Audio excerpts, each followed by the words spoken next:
네, 여러분은 현재 글로벌 증시 투나잇과 함께하고 계십니다. 자, 조금 전 개장한 미국 증시 현재 3대 지수는 모두 상승불을 켜내고 있습니다. 특히 나스닥이 0.81% 오름세를 보여주고 있는데요. 자, 그럼 미국 현지에서 글로벌 시장을 움직이는 뜨거운 이슈들 들어보도록 하겠습니다. 뉴욕 증시 경제 전문 유튜버 유산남님 연결합니다. 유산남님 안녕하세요. 네, 안녕하십니까. 네, 앞서 오늘은 물가 지표도 나왔고요. 오늘 스케줄 먼저 체크 부탁드리겠습니다.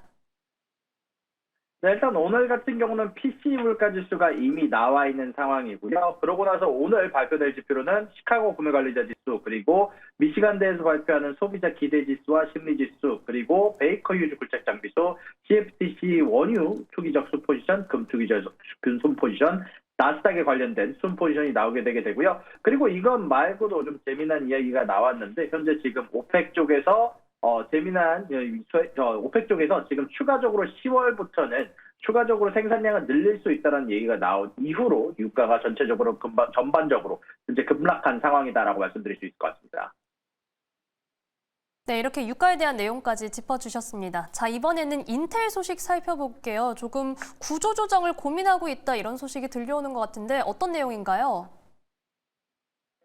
네, 맞습니다. 현재 인텔 같은 경우는 부진 타개를 위해서 파운드리 분사 등 구조조정을 검토하고 있다는 소식이 나오고 있습니다. 최근 들어서 실적 악화로 인해서 역사상 최대 위기를 맞고 있다는 인텔 같은 경우 투자은행들과 협력해 일부 사업부, 정확히 말하면 파운드리 사업부를 포함한 분사와 구조조정 방안들을 검토하고 있다고 블룸버그 통신을 통해서 보도가 됐는데요. 현재 소식통, 이제 블룸버그의 익명의 소식통에 따르면 인텔 같은 경우는 제품 설계와 제조 사업의 분할, 제조 시설 확장에 대한 폐기, 다양한 방안을 놓고 검토 중인데, 만약에 가장 가능성이 높다라고 하는 것을 얘기가 나온다면 결국에는 파운드리 산업을 지금 당장 인텔 것만 하는 게 아니라 외부 것을 받아서 할 수 있도록 전체적으로 분사를 하는 방안으로 가는 게 아닌가라는 얘기가 나오고 있는데, 아무래도 이런 부분들 관련해서는 아직까지 정확한 정보가 나오지 않았고 인텔 쪽에서는 논평을 거부를 했고, 현재 이거에 대해서 논의를 하고 있는 모건 스탠리와 골드만삭스 논평에 응하지 않고 있기 때문에 추가적으로 소식 나오는 대로 알려드리도록 하겠습니다.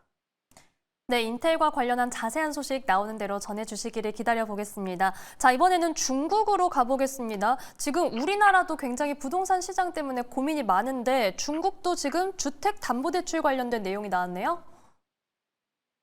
네, 맞습니다. 블룸버그에서 재미난 소식이 또 나왔습니다. 중국에서 7,200조 원에 해당하는 규모의 주택담보대출에 대한 재용자를 허용하고 검토하고 있다는 소식이 나왔고, 이 소식이 나온 뒤로 중국주들이 전체적으로 오르고 있는 모습들이 나오고 있는데요. 현재 이런 부분들은 결국 주택 소유 가구의 대출 부담을 줄여서 소비를 촉진함과 동시에 장기적으로 침체한 부동산 시장을 살리기 위한 의도가 담긴 것으로 보이고 있는데요.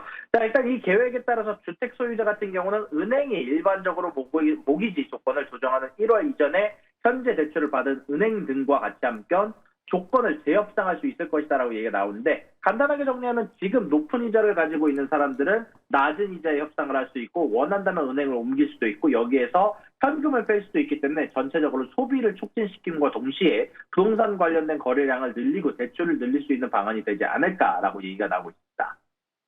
네, 중국에서는 결국 부동산 거래를 활성화시키기 위해서 좀 노력을 하고 있는 건데 어떻게 되는지 앞으로도 지켜봐야겠습니다. 자, 이번에는 오픈 AI 소식입니다. 챗 GPT가 이 추가 자금을 수혈했다는 소식을 앞서 전해주셨었는데 이번에는 엔비디아의 투자를 받게 될 거라는 기대감이 커지고 있네요. 네, 맞습니다. 엔비디아 쪽에서도 이번에 어닝 이후에 추가적으로 소식이 나왔는데 오픈 AI에 투자를 할 것 같다는 얘기가 많이 나왔습니다. 현재 엔비디아가 오픈 AI의 자금 조달 라운드 참여를 논의 중이며, 이 라운드에서 오픈 AI는 기업 가치는 어제 말씀드렸다시피 1,000억 달러 이상으로 평가될 것으로 얘기가 나오고 있고, 여기에 애플과 마이크로소프트도 이번 자금 조달에 참여를 논의하고 있으며, 스트라이브 캐피털 같은 경우는 10억 달러를 투자하면 라운드를 주도할 예정이다라고 밝혀졌습니다. 만약에 논의가 진전될 경우 엔비디아, 애플, 마소라는 세 가지의 주요 기술 기업이 모두 오픈 AI를 지원한다라는 점, 여기에서 지원을 하지 않는 빅테크들은 자기만의 오픈 AI와 비슷한 AI가 있는 구글, 메타라는 점, 결국 모든 빅테크들이 오픈 AI에 투자를 원하고 있다는 점이 굉장히 긍정적으로 AI 관련된 투자 심리를 최근 들어서 악화가 되고 있음에도 불구하고 여전히 많은 빅테크들은 AI 관련된 기술에 투자를 하고 있다는 점이 굉장히 긍정적으로 받아들일 수 있을 것 같습니다. 네, 결국은 이 투자 동향을 점검하는 게 AI 시장에 대해서 빅테크가 어떻게 대응을 하는지 좀 지켜볼 수 있는 풍향계가 될 것 같습니다. 자, 이번에는 다시 중국 소식 살펴보겠습니다. 최근에 시장에서는 뭐 일각에서 위안화 트레이드다 이런 말도 나오고 있기는 한데 위안화 국제 결제 규모가 사상 최대를 기록했다는 소식이네요.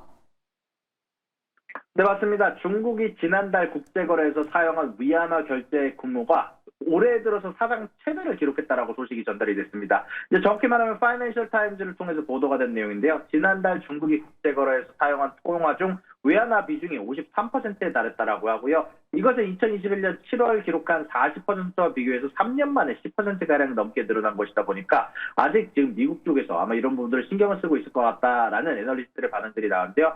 특히 파이낸셜 타임즈 같은 경우는 러시아의 위안화 사용이 급증한 것이 주요 이유라고 분석을 했고요. 결국 우크라이나 러시아 전쟁 발발 이후 서방의 금융 제재가 있었고 러시아는 달러와 유로화 결제망에서 배제가 돼서 아무래도 이런 부분들을 타파하기 위해서 위안화 사용을 늘린 것으로 보이고 있습니다. 다만 전문가들 사이에서는 중국이 지속적으로 자본 통제가 있는 가운데 그리고 달러화 결제 시스템을 고려할 때 위안화가 세계 시장에서 지금 이상으로 비중을 크게 확대하기에는 결국 서방 국가들이 중국과의 거래에서 위안화 사용을 꺼리고 있기 때문에 결국 이런 부분들을 통해서 위안화가 지금보다 점유율이 높아지기는 어렵지 않을까라는 이야기를 밝히게 됐습니다. 네, 최근 사실 여러 시장에서 서방 공조가 굉장히 좀 단단해지고 있는 상황인데 이렇게 위안화와 관련해서도 중국에 대한 견제가 나올 수 있을 것 같습니다. 자, 오늘 이슈는 여기까지 듣겠습니다. 지금까지 뉴욕 증시 경제 전문 유튜버 유산남님과 함께했습니다. 오늘 말씀 고맙습니다. 수고하셨습니다.